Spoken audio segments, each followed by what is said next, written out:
자, 뭐 원래 저의 마지막 코너는 추천 비추천이나 지금 두 권째 추천 비추천이 의미가 없게 됐습니다. 자, 그래서 마지막으로 이 작품에 대해서 못다한 이야기가 있다면 여기서 하시기 바랍니다. 먼저 못다한 이야기가 많았던 심진경 선생님부터 하겠습니다. 아니 못다한 이야기라기보다는 사실은 이제 여기에서 제가 생각할 때 이 책에서 가장 소설다운 허구적인 챕터는 7개의 뺨이었던 것 같아요. 근데 이제 나머지는 사실은 이제 뭐 6장은 어쨌든 작가 서술로 뭐 이루어지고 있는 거고, 나머지는 그 당시에 작가가 이제 여기 뒤에 그 작가가 그거를 또 이제 얘기를 하고 있지만, 어쨌든 광주 민주화 운동 쓰면서 했던 여러 자료집들이 있거든요.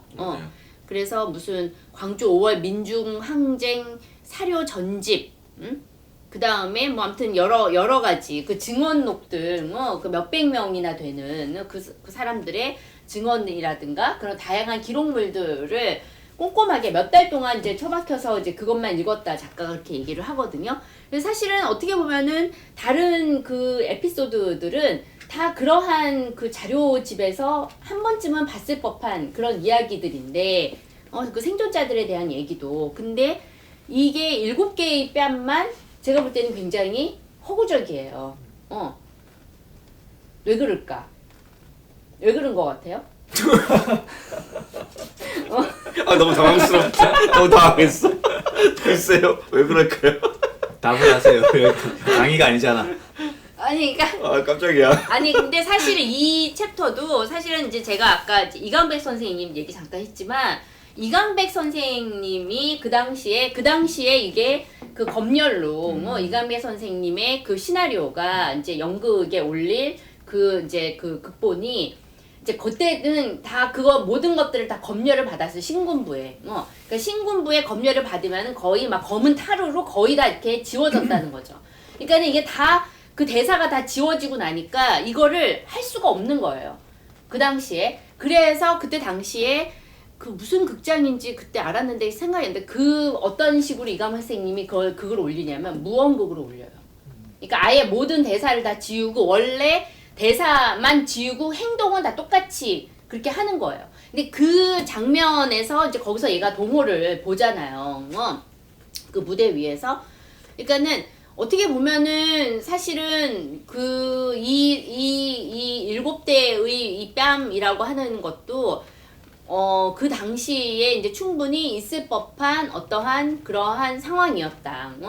그런데 다른데 어떤 증언록에는 실릴 수 없는 어떠한 그런 내용이라는 거죠. 이게 분명히 그 당시에 실제로 이강백 선생님의 그런 연극이 그런 방식으로 무대에 올려진 적이 있었고, 그리고 그것이 그 나름의 무언의 저항이었던 거잖아요.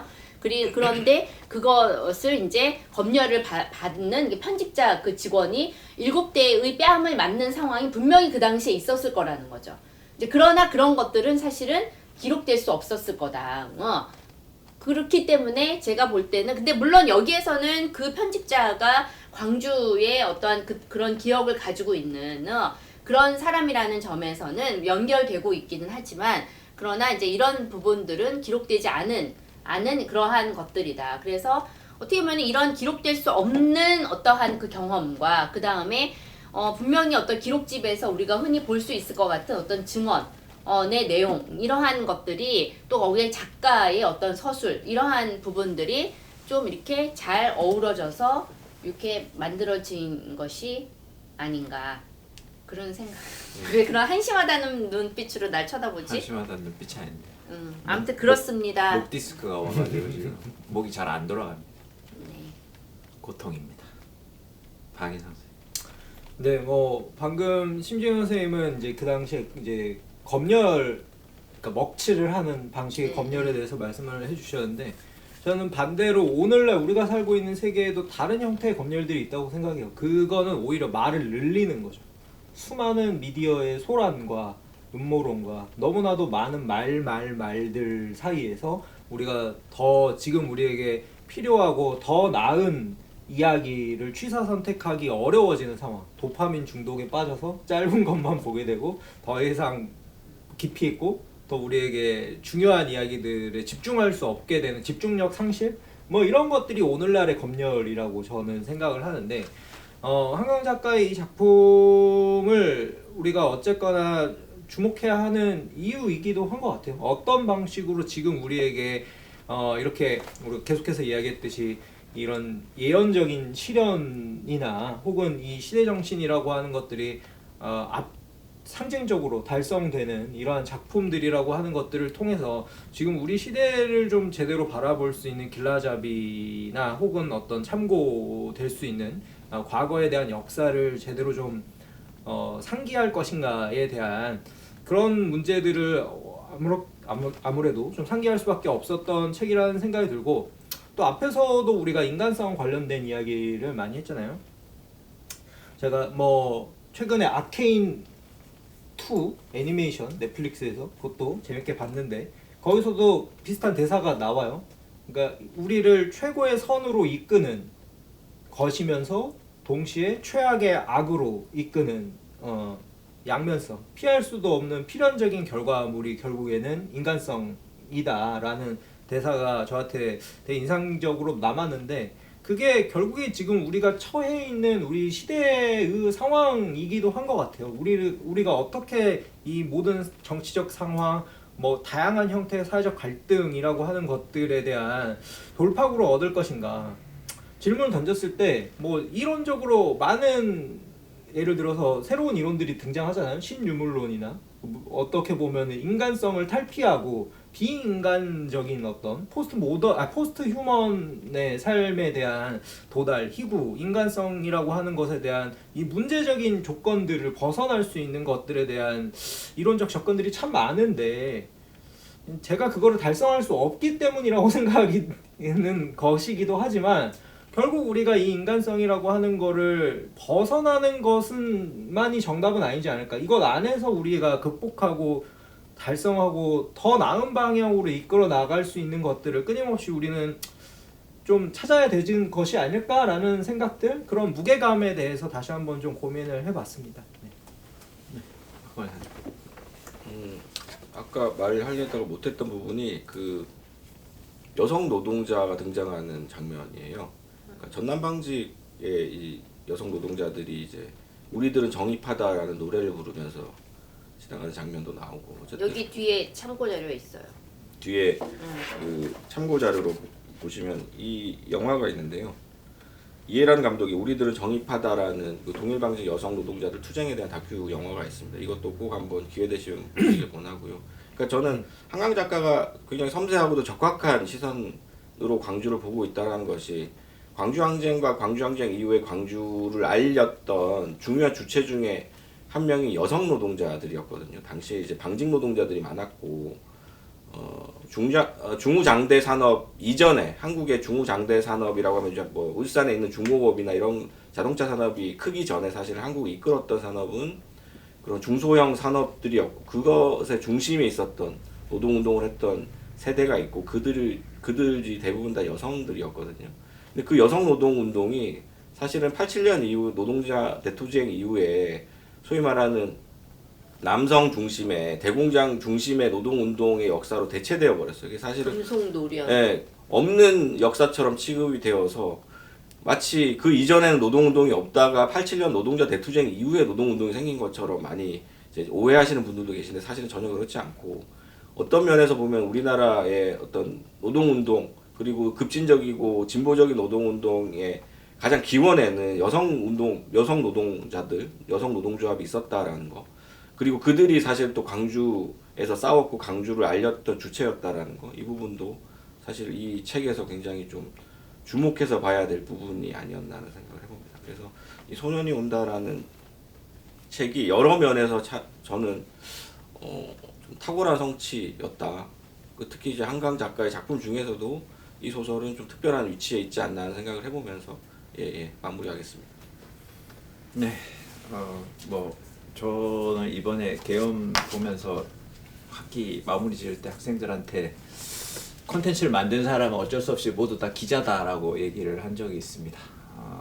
어쨌든 그리고 오늘 일을 잊지 말고 반드시 만들어라. 언젠간 누가 또 만들 거다라고 얘기를 한 적이 있습니다.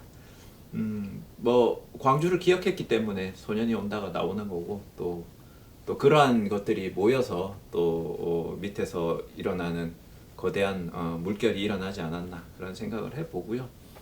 개인적으로는 이 작품에 대해서는 사실 소설적 구성은 작가가 별로 안 했던 것 같아요. 저는 개인적으로는. 근데 그게 오히려 어떻게 보면 탁월했던 지점이었던 것 같아요. 목소리를 있는 그대로 전달하는 거. 뭐 가공이 됐으면 그 목소리가 살아있는 것처럼 전달되지 않았을 가능성이 크지 않았을까 그런 생각을 해봅니다. 그래서 이 상은 노벨 문학상이 아니고 상을 받아야 했다면 노벨 평화상을 받는 게 맞지 않았을까 그런 생각을 잠깐 해봅니다. 제가 네. 얘기하려고 했는데 못한 게 있어요. 네, 말씀하세요. 아니 저희 지난번 그 채식주의자를 보고 이제 어떤 선생님이 네. 저한테 그러니까는 이미 이제 한강의 작품은 많이 번역이 되고 이렇게 세계 문학의 지형 안에서 지금 이제 분석이 되고 평가를 받고 있는데 이제 제가 그때 이렇게 어떤 한국 여성 작가들의 어떤 계보 속에 이제 한강에 이제 작품이 놓여 있다 이런 얘기를 했잖아요. 그래서 너무나 한국 문학이라고 하는 그러한 영역 안에서만 이 작가를 평가하려고 하는 게 아니냐라는 비판을 이제 제기하셨거든요. 이 부분에 대해서 어떻게 생각하세요? 선생님 먼저 왜 말씀해. 새로운 코너를 만드시죠? 비판을 받으신 분이 먼저 답변. 아니 그래서 처음에 그 얘기 들었을 때는 아 그렇지 이거 이제 또 이게 너무 내가 뭐 로컬한 관점에서만 이 작품 작가는 이미 이제 세계적인 작가고 이제 세계 문학의 그런 영역 안에서 다뤄지고 있는데 너무나 이제 어떤 국지적인 그런 관점에서만 보고 있는 게 아닌가? 처음에 선생님이 그 이제 비판적인 얘기를 하셨을 때 그게 딱 그렇게 느껴졌거든요. 근데 이제 다시 곰곰이 생각해 보니까 그러니까 무엇이 세계 문학인가? 어떻게 보면은 이렇게 그런 세계 문학을 평가하는 기준이 따로 있고 그 다음에 그 어떤 로컬 문학을 평가하는 기준이 따로 있을까? 그러니까 아마도 이제 그 할리번에서 얘기했던 시적인 문장이라든지 뭐 아무튼 여기서도 이제 어떤 뭐 휴머니즘 같은 거 얘기할 수도 있는 거잖아요. 그 보편적인 어떤 주제 의식 이런 거를 얘기할 수는 있겠지만 사실 그거를 더 빛나게 하는 거는 이런 어떤 국지적 상황들이 아니었을까. 그런 그리고 모든 그런 보편적인 어떠한 그런 문학성의 기준이라고 하는 것에 대해서 조금 다시 좀 생각을 하게 되더라고요. 그래서 한강 문학을 평가하는 어떤 세계 문학적 어떤 기준이라는 게 과연 무엇일까? 그런 것들에 대해서도 한번 좀 고민을 해보셨으면 좋겠습니다. 저는 뭐 실체가 없는 것 같아요. 뭐 헤르만 헤세는 세계 문학인가요? 독일 문학인가요? 글쎄 저는 이것도 또 다른 방식으로 한강 작품이 훌륭할 수는 있지만 그걸 또 신화화하는 것일 수도 있다는 생각이 들거든요.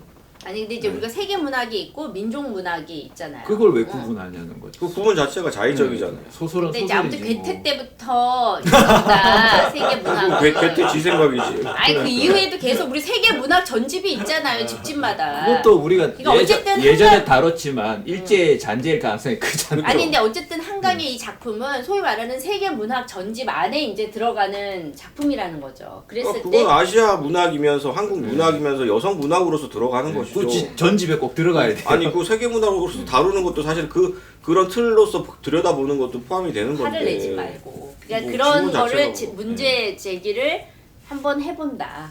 요렇게 한번 다른 여러분들도 여러분들 아니 저는 화를 안 냈는데 왜 화를 냈다고 그러면서 본인한테 들어온 질문을. 아 진짜. 덮어 씌우기. 알겠습니다. 세계 문학은 다음에 또 다른 작가가 노벨상을 받으면 그때 진지하게 한번 논의해 보도록 하겠습니다. 자, 이상으로 소년이 온다 리뷰를 마치도록 하겠습니다. 그럼 저희는 다음에 또 다른 작품으로 찾아오도록 하겠습니다. 감사합니다. 감사합니다. 감사합니다.